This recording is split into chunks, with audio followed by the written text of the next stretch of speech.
क्या आपको पता है बैंक एम्प्लॉय भी साइबर क्राइम में इन्वॉल्व हो सकते हैं? आज के इस वीडियो में हम ऐसे ही एक रियल केस इन्वेस्टिगेशन देखने वाले हैं जो कि एक मल्टीनेशनल बैंक के बीपीओ में हुआ था एंड कैसे साइबर क्राइम इन्वेस्टिगेटर्स ने इस केस को सॉल्व किया। बीपीओ के कुछ employ secret customer data copy कर रहे थे, जैसे कि bank account, pin and swift code. अब यहाँ पर शायद कुछ लोगों को ना पता हो कि बीपीओ क्या होता है। बीपीओ का मतलब होता है business process outsourcing.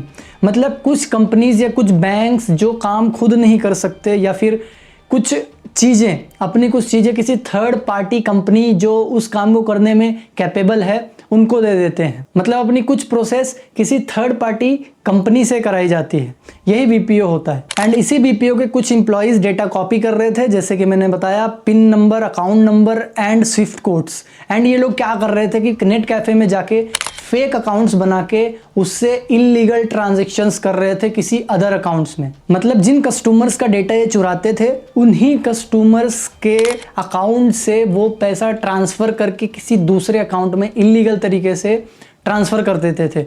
Fake accounts बना के उन्हीं अकाउंट्स में ट्रांसफर कर रहे थे। यहाँ पर एक एम्प्लॉय होता है जो डेटा चुरा रहा था, वो बोलता है अरे वाह, ये सारी डिटेल्स तो एक क्लिक में ही आ जाती है, बहुत इजीली मिल जाती है। अब जिस अकाउंट होल्डर के अकाउंट से पैसे ट्रांसफर किए गए थे उसके पास मैसेज जाता है पैसे डेबिट होने का।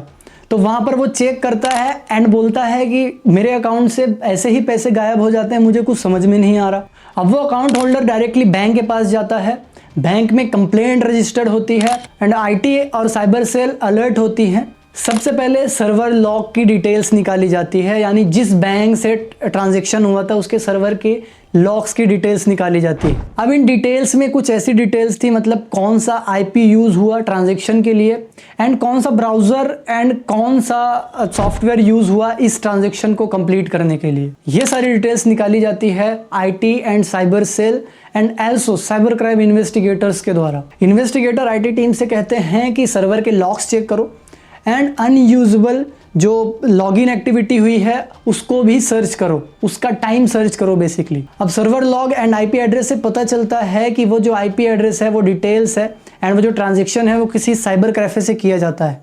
तो इन्वेस्टिगेशन टीम साइबर कैफे में पहुंचती है एंड वहाँ पे सीसीटीवी एंड जो भी रजिस्टर्ड होता है वहाँ पर, आपको पता है जब भी आप वहाँ पर जाते होंगे तो आपको नोट करते हैं वहाँ पर नेम रजिस्टर पे, तो रजिस्टर वेरीफाई होता है एंड मल्टीपल क्लूज मिलते हैं। तो यहाँ पर ये चीज़ वेरीफाई हो जाती है कि उन फ्रॉड एम्प्लॉयज़ ने उस कैफ़े में ही लॉगिन किया था, उस कैफ़े से ही ट्रांजैक्शन किया था एंड उनके जो भी आइडेंटिटीज थी वो रिवील हो चुकी थी। अब forensic team and police suspect के घर विजिट करती है एंड वहाँ पर computer, hard drive, pen drive and mobile phone seize होते हैं। अब इस सीजिंग प्रोसेस में क्या होता है कि जितने भी इलेक्ट्रॉनिक डिवाइसेस होते हैं उन सभी को अपने अंडर ले लिया जाता है, मतलब इन्वेस्टिगेटर्स के अंडर ले लिया जाता है, उनको एविडेंस प्रूफ करने के लिए एंड उनके अंदर इन्वेस्टिगेशन करने के लिए। एंड इन्वेस्टिगेशन के दौरान उनको टोटली नेटवर्क से डिस्कनेक्ट कर दिया जाता है and special antistatic bag and Faraday bag में रखा जाता है। एंटीस्टैटिक बैग बेसिकली एक ऐसा बैग होता है जिसमें शॉक ना लगे किसी भी इलेक्ट्रॉनिक डिवाइसेस में, क्योंकि वो एविडेंस खराब हो सकता है। एंड फैराडे बैग एक ऐसा बैग होता है जिसके अंदर सिग्नल्स नहीं जाते, मतलब कोई भी नेटवर्क उसके अंदर ना जा सके। बेसिकली फैराडे बैग इसलिए यूज़ किया जाता है ताकि कोई भी हैकिंग एक्टिविटी उस एविडेंस को चेंज ना कर दे या डिलीट ना कर दे। हम फॉरेंसिक एक्सपर्ट्स उन सभी सीज किए हुए एविडेंस को फॉरेंसिक लैब में ले जाते हैं एंड उन लैब्स में जितनी भी ड्राइव्स थी, जितनी भी चीज़ें थी, उन सभी की एक कॉपी बनाई जाती है, फॉरेंसिक इमेज जिसे कहते हैं। मतलब वो एग्जैक्ट आपके जो कॉपी पेस्ट वाली इमेज है उससे काफ़ी डिफरेंट होती है, काफ़ी अलग होती है। मतलब जो एविडेंस है उसका एग्जैक्ट रिप्लिका होती है, वो बिट टू बिट कॉपी होती है। तो उस एविडेंस को वो ले जाते हैं लैब पर, वहाँ पर उसकी कॉपी बनाते हैं एंड उससे डिलीटेड फाइल रिकवर करते हैं। मतलब जितना उसने डेटा डिलीट किया था उन फाइल से वो सारा उस लैब में रिकवर किया जा सकता है।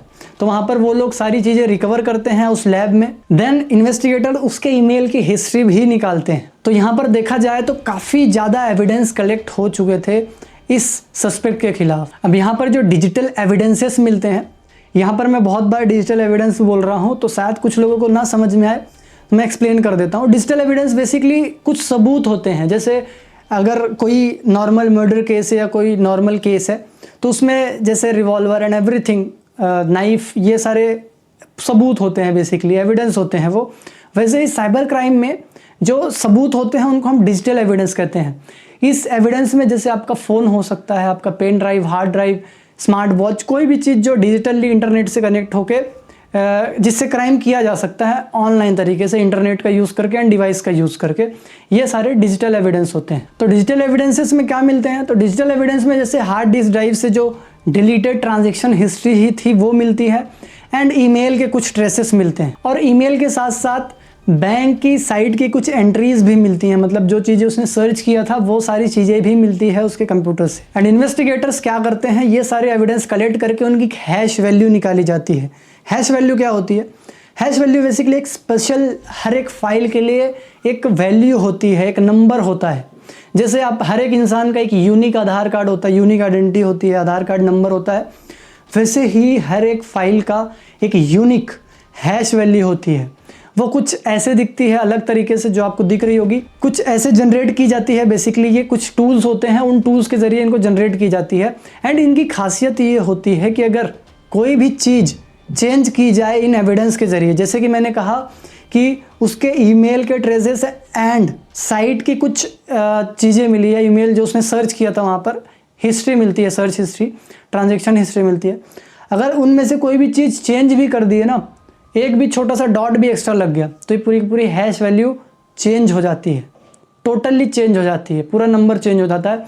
तो इससे ये पता चलता है कि वो कोई छेड़खानी तो नहीं हुई है सबूत के साथ, जो एविडेंस है उसके साथ। अब कुछ लोगों के मन में ये भी आ रहा होगा कि ये पता कैसे करते होंगे कि ये छेड़खानी कैसे हुई है, कैसे पता चला।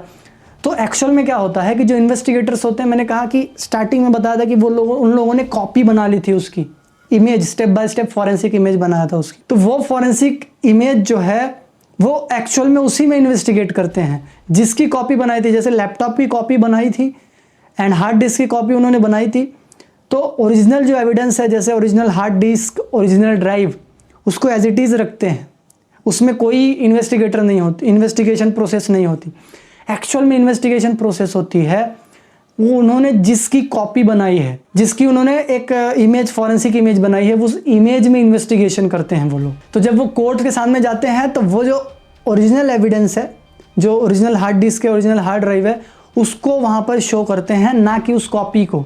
ठीक है, इन्वेस्टिगेशन कॉपी पे होगा एंड कोर्ट के सामने जब प्रेजेंट करेंगे एविडेंस को, तो वो ओरिजिनल वाला एविडेंस होगा जो हार्ड डिस्क पेन ड्राइव था, उसके ज़रिए केस को प्रोसीड किया जाता है बेसिकली। अब इन्वेस्टिगेटर सारे mails, chats and phone logs को क्रॉस चेक करती है एंड मास्टरमाइंड जो एम्प्लॉय था वो ट्रेस होता है। उसने बेसिकली मल्टीपल अकाउंट्स बना रखे थे जो कि फेक थे। अब जब पुलिस उस साइबर कैफ़े में गई थी तो वहाँ पर पुलिस ने बेसिकली ये प्रोसीजर किया था। उसने कैफ़े वालों को कहा था कि यहाँ पर रजिस्टर्ड चेक करो एंड सीसीटीवी कैमरा चेक करो कि स्कैम के टाइम कौन कौन यहाँ पर लॉगिन कर रहा था जब स्कैम हो रहा था, बेसिकली स्कैम टाइम पर। अब पुलिस बेसिकली उस मास्टरमाइंड को ऐसे पकड़ती है, एक दिन वो उसी साइबर कैफ़े में लाइव ट्रांजैक्शन कर रहा था, पुलिस ट्रैप सेट करती है एंड वो पकड़ा जाता है। अब अरेस्ट होने के बाद डिजिटल फॉरेंसिक की रिपोर्टिंग के बेसिस पर सारे एक्यूज्ड यानी जितने भी क्रिमिनल थे उन सभी को कोर्ट में प्रेजेंट किया जाता है एंड केस काफ़ी ज़्यादा स्ट्रॉन्ग बनता है क्योंकि जितने भी एविडेंस थे वो ऑथेंटिक थे एंड इस केस के इन्वेस्टिगेशन के दौरान chain of custody properly maintain की गई थी, इसलिए ये केस काफ़ी ज़्यादा स्ट्रॉन्ग बनता है। अब आपके मन में क्वेश्चन होगा कि सर ये मेंटेन चेन ऑफ कस्टडी क्या है एंड क्या होता है चेन ऑफ कस्टडी? अगर चेन ऑफ कस्टडी नहीं होता तो क्या कोर्ट में ये केस एडमिनिसेबल नहीं होता? क्या कोर्ट में ये केस एक्सेप्टेबल नहीं होता? यस, बिल्कुल नहीं। अब आपके मन में ये भी क्वेश्चन होगा कि वो तो सारे इन्वेस्टिगेटर हैं, वो तो एक्सपीरियंस्ड है, वो तो सारी चीज़ें प्रॉपरली फॉलो करेंगे, बट कभी कभी ऐसा नहीं होता। कभी कभी कोई चीज़ स्केप हो जाती है तो कोर्ट में चीज़ें एक्सेप्ट होने से मना हो जाती है। तो basically maintain chain of custody एक कह सकते हो कि प्रोसेस है। जैसे कि एक एविडेंस उन्होंने हार्ड ड्राइव कलेक्ट किया तो वो कहाँ कहाँ किस किस को दिया, जैसे कि पुलिस ए आई उसको 10 बजे दिया, देन उसने कितने बजे वापस किया उसका रिकॉर्ड होता है सारा मेंटेन चेन ऑफ कस्टडी में। देन उसके बाद अदर आया, जैसे पुलिस बी आई, उसने उस एविडेंस को लिया इन्वेस्टिगेशन के लिए, फिर उसने कितने बजे रखा, तो वो पूरी प्रोसेस उसमें रिकॉर्ड होती है, टाइम स्टैम्प एवरीथिंग की वो प्रोसीजर कहाँ कहाँ ट्रैवल कर रहा है, बेसिकली वो एविडेंस कहाँ कहाँ ट्रैवल कर रहा है, किस किस के पास जा रहा है, किस किस ने लिया, इसको मेंटेन चेन ऑफ कस्टडी कहा जाता है। एंड अगर ये टाइमलाइन मिसमैच है या फिर कुछ और हो जाता है, कोई भी प्रोसीजर में छोटी सी भी गलती हो जाती है तो साइबर क्राइम जो है केसेस वो एक्सेप्ट होने से मना हो जाते हैं। तो बेसिकली इन्वेस्टिगेटर्स को काफ़ी ज़्यादा चीज़ों का ध्यान रखना होता है, सारे लॉस को फॉलो करना पड़ता है। एंड यहाँ पर सोचने वाली बात यह है कि अगर साइबर फॉरेंसिक टीम नहीं होती या फिर फॉरेंसिक टीम ही एग्जिस्ट नहीं करती इस दुनिया में, तो क्या ये जो साइबर क्राइम केसेस से कभी सॉल्व हो पाते? कभी नहीं, क्योंकि डिलीटेड डेटा कैसे रिकवर होते एंड डीप डिटेल्स कैसे पता चलती, हिस्ट्रीज कैसे रिकवर की जाती, कोई साइबर क्राइम इन्वेस्टिगेशन होता ही नहीं एंड मल्टीपल क्राइम्स ऐसे ही बढ़ते जाते। एंड वैसे ही ये केस भी डिजिटल एविडेंस के बिना सॉल्व नहीं होता। एंड वो डिजिटल एविडेंस फॉरेंसिक टीम ने दिया, जो कि डिजिटल फॉरेंसिक इन्वेस्टिगेटर्स की टीम थी, उनके बिना तो मुमकिन भी नहीं था ये सारी चीज़ें। एंड ऐसे ही लाखों केसेस आते जाते हैं जिसमें एविडेंस ना रहने पर एंड काफ़ी सारी चीज़ें होने पर केस डिले हो जाता है या फिर केस एक्सेप्टेबल होता ही नहीं है कोर्ट में, एंड लोगों के लाखों करोड़ों रुपीस ऐसे ही चले जाते हैं। तो इस केस स्टडी से आपको समझ में आया होगा कि डिजिटल फॉरेंसिक कितना इंपॉर्टेंट रोल प्ले करता है इन्वेस्टिगेशन में एंड कितनी ज़्यादा इंपॉर्टेंस रखता है इस साइबर सिक्योरिटी वर्ल्ड में। एंड बहुत सारे लोग सोच रहे होंगे कि कैसे मैं एक साइबर क्राइम इन्वेस्टिगेटर बन सकता हूँ, कैसे डिजिटल फॉरेंसिक इन्वेस्टिगेटर बन सकता हूँ, कैसे मैं पुलिस वालों के साथ काम कर सकता हूँ एंड कैसे मैं बेसिकली सारे केसेस को इन्वेस्टिगेट कर सकता हूँ। तो इसके लिए मैंने भी कोर्स बना रखा है, इस नंबर पे कांटेक्ट करके आप कोर्स ज्वाइन कर सकते हैं, जिसमें आपको बेसिक टू एडवांस लेवल के कोर्सेस मिलेंगे साइबर क्राइम इन्वेस्टिगेटर के। यहाँ पर आपको बेसिक टू एडवांस सारी चीज़ें सिखाई जाएगी, क्या होती है इन्वेस्टिगेशन, कैसे करते हैं, एवरीथिंग। एंड वैसे ही पैरेलल में एक और फील्ड आती है जिसको कहते हैं हम एथिकल हैकिंग। एथिकल हैकिंग भी काफ़ी हेल्पफुल डोमेन है, काफ़ी हेल्पफुल बेसिकली ब्रांच है इस साइबर सिक्योरिटी वर्ल्ड में। साइबर सिक्योरिटी वर्ल्ड में बहुत सारी ऐसी ब्रांचेज है जो काफ़ी हेल्पफुल होती है। एथिकल हैकिंग भी उनमें से ही एक है। एथिकल हैकिंग बेसिकली एथिकली लोगों के डेटा को निकालने के लिए काम आती है, अदर कंट्रीज़ का या फिर कहीं भी। इसमें भी गवर्नमेंट के साथ काम करने का मौका मिलता है, पुलिस वालों के साथ काम करने का मौका मिलता है, क्योंकि आपको यहाँ पर लीगली काम कर रहे होते हो। एंड अगर आपको digital forensic and ethical hacking के थ्रू कहीं जॉब नहीं मिलती है गवर्नमेंट में या फिर गवर्नमेंट एम्प्लॉयज़ के साथ, तो आप प्राइवेट कंपनीज़ में भी सर्व कर सकते हो, वहाँ पर भी सर्विसेज दे सकते हैं इन सारी चीज़ों की। तो बेसिकली ये थी एक केस स्टडी एक साइबर क्राइम इन्वेस्टिगेशन की। एंड अगर आप इंटरेस्टेड हो ये सारी चीज़ें सीखने में तो इस नंबर पे कांटेक्ट कर सकते हो। सो लास्ट में आप सभी के लिए प्रो टिप यही है कि अगर आप भी सेंसिटिव डेटा हैंडल करते हो तो अपने पासवर्ड्स को स्ट्रॉन्ग रखो, सस्पिशियस एक्टिविटीज़ देखो एंड गलत एंड अननोन मेल्स पर कभी भी क्लिक मत करो। एंड अगर साइबर क्राइम से लड़ना है तो अवेयरनेस जो है वो सबसे बड़ा वेपन है।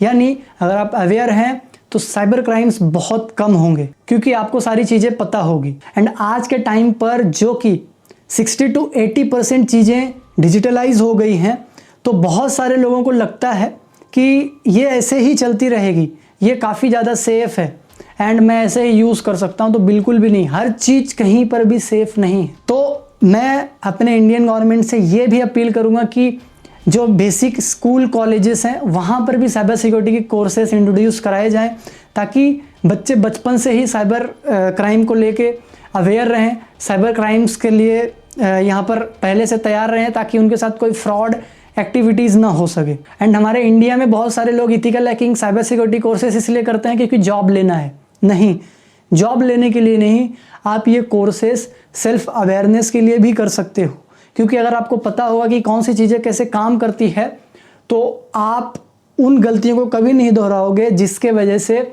आपका लॉस हो। तो साइबर सिक्योरिटी में करियर बनाना एक डिफरेंट चीज़ हो गई एंड अवेयर रहना डिफरेंट चीज़ हो गई।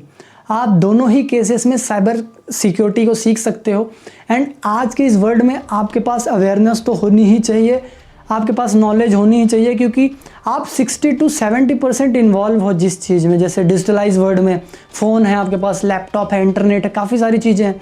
तो जाहिर सी बात ये चीज़ें काम कैसे कर रही है, चल कैसे रही हैं, आपको पता भी होना चाहिए ना कि कैसे चल रही है। जब आप अवेयर रहोगे तब तो जाके लड़ोगे, आपको पता ही नहीं कि कैसे काम कर रहा है, आप जाके उसमें जानबूझ के क्लिक कर दोगे, आपके साथ फ्रॉड हो जाएगा।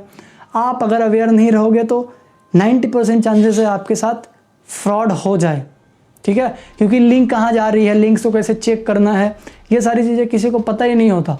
इस वजह से केसेस ज़्यादा बढ़ जाते हैं। And believe me guys, millions of cases ऐसे ही पड़े हुए हैं जिसकी कोई इन्वेस्टिगेशन की ही नहीं जा सकती, क्योंकि उसका एविडेंस ही नहीं है। एविडेंस है भी तो आउट ऑफ कंट्री है, ठीक है। तो हर एक कंट्री का अलग अलग रूल होता है ना, हर एक कंट्री का अलग अलग अपना वहाँ पर लॉज हैं, तो उनको प्रोसीड करके उस एविडेंस को लाना डिफरेंट हो जाता है, इसलिए वो केस क्लोज कर दिए जाते हैं, उनके पे कोई इन्वेस्टिगेशन की ही नहीं जाती। इसलिए आप सेल्फ अवेयरनेस रखो साइबर सिक्योरिटी के लिए। इस नंबर पे कांटेक्ट करके आप अपनी सारी चीज़ें सीख सकते हो, जैसे cyber crime investigation, ethical hacking, digital forensic, networking, red hat Linux जैसे एडवांस कोर्सेस आप सीख सकते हो। ये सारी चीज़ें पेड है, पेड कोर्सेस है। हाँ, इस बात की गारंटी है कि कोर्स सीखने के बाद आपके पास ऐसी कोई चीज़ नहीं रह जाएगी जो आपको पता ना। So thank you for yours listening me very patiently, and आप इस चैनल को सब्सक्राइब कर लो, लाइक कर लो। हम मिलते हैं नेक्स्ट केस स्टडीज़ में।